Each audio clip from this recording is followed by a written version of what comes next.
আমি চারিদিকে যা দেখতে পাচ্ছি এবং যা হাওয়া বাতাস আওয়াজ আসছে কানে, তাতে হয়তো শুরু হয়ে গেছে সমাজে।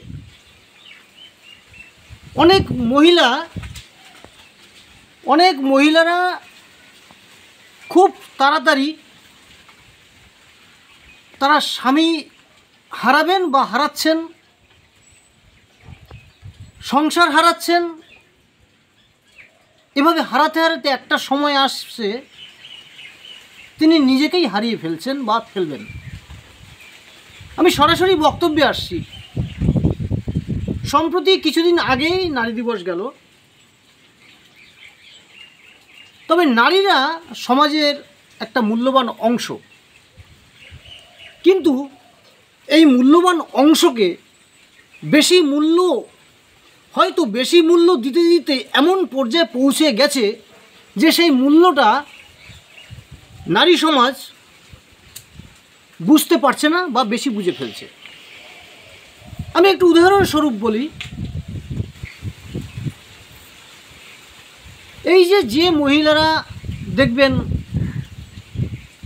তারা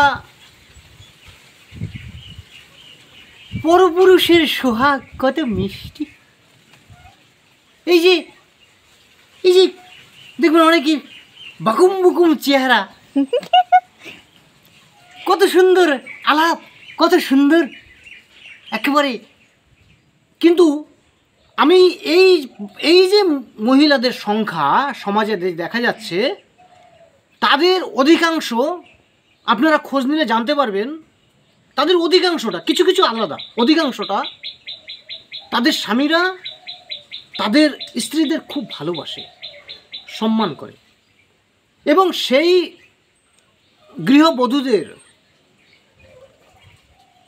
গৃহবধূরা শ্বশুর শাশুড়িকে অনেক আগেই বিদায় দিয়েছে বা দেখে না, পছন্দ করে না, এবং স্বামীকে আগলে রেখে বাঁচতে চায়। আর স্বামী এক প্রকার কলুর বলদ তৈরি হয়ে যায়। এই বউ যা বলবে তাই, এই উঠো উঠো উঠো, হ্যাঁ উঠে বললাম, এই শুয়ে পড়বে। এই যে অতিরিক্ত সম্মান দেওয়া, সেটা সম্মান থাকে না, এবং নারী সমাজ সেটাকে বুঝতে পারে না যে আমরা তাকে কতটা তার থেকে নিতে হয় এবং কতটা দিতে হবে। এই যে ব্যালেন্স, এটা আজ লুপ্ত হয়ে বসেছে।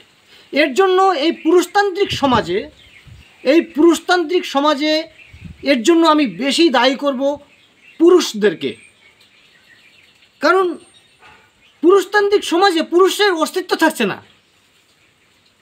প্রতি ঘরে ঘরে খোঁজ নিলে জানতে পারবেন, শিক্ষিত, যোগ্য, সম্মানীয় এবং বিবেকবোধ রয়েছে সেই পুরুষেরা স্ত্রীর কাছে লাঞ্ছিত হচ্ছে।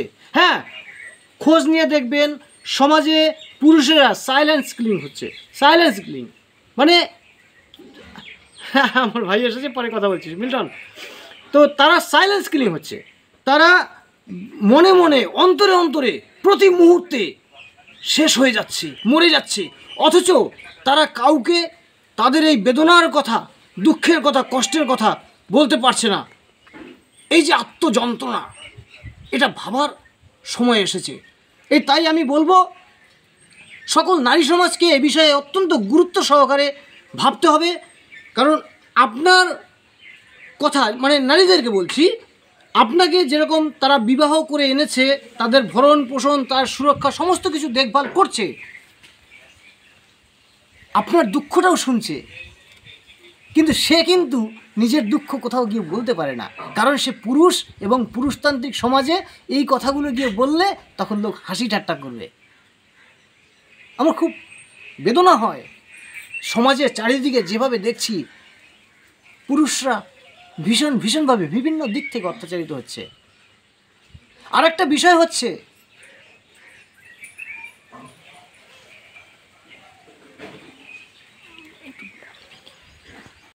আরেকটা বিষয় যেটা এর সাথেই যুক্ত, যে পরকীয়া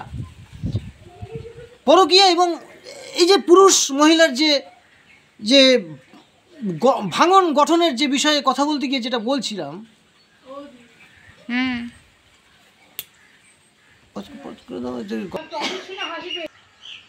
এ বিষয়ে এই যে লাঞ্ছনা অত্যাচার, এই যে এর যে বিষয়টা, এটা উভয় পক্ষেরই কিন্তু যন্ত্রণা রয়েছে, কিন্তু যন্ত্রণার প্রেক্ষাপটটা বুঝতে হবে।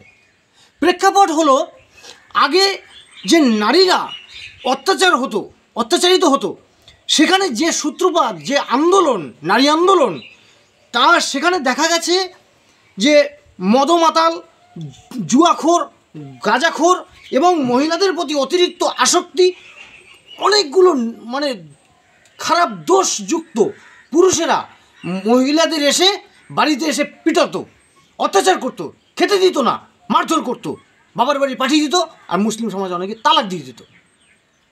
আজকের দিনে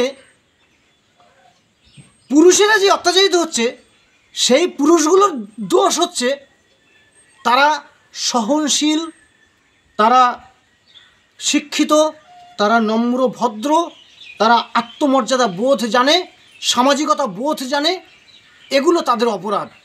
তাই দুটোর জায়গাটা আলাদা। তখনকার সময়ে যে মেয়েরা অত্যাচারিত হতো সেই খারাপ কুলাঙ্গার পুরুষদের হাতে, আর বর্তমান সময়ে সেই ভালো ভালো ছেলেরা অত্যাচারিত হচ্ছে ওই কলুর বলদ হয়ে গিয়ে। তাহলে আলটিমেটলি পুরুষেরা অতিরিক্ত কিন্তু একটা বিষয় এসে যাচ্ছে, এটাকে প্রাধান্য বলে না, এটাকে বলে মানে ওটা, এটা বন্ধ করুন। আর মেয়েদেরকেও বলছি, এটা বোঝার চেষ্টা করুন। আর আর অন্য অনেক চ্যাপ্টার আছে, সেগুলো পরে বলবো, যে কীভাবে কত ডিভোর্স হচ্ছে, কত ছাড়াছাড়ি হচ্ছে, ভাঙাভাঙি হচ্ছে, ওগুলো আমি পরে বলবো। আজকের এই নারী দিবসের পরবর্তী সময়ে আমার খুব ভাবাচ্ছিল আমাকে এই বিষয়টা নিয়ে কথা বলতে, তাই কথা বলতে আসলাম।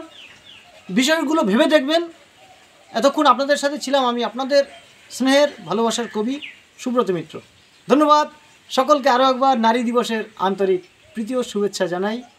ভালো থাকবেন, নমস্কার।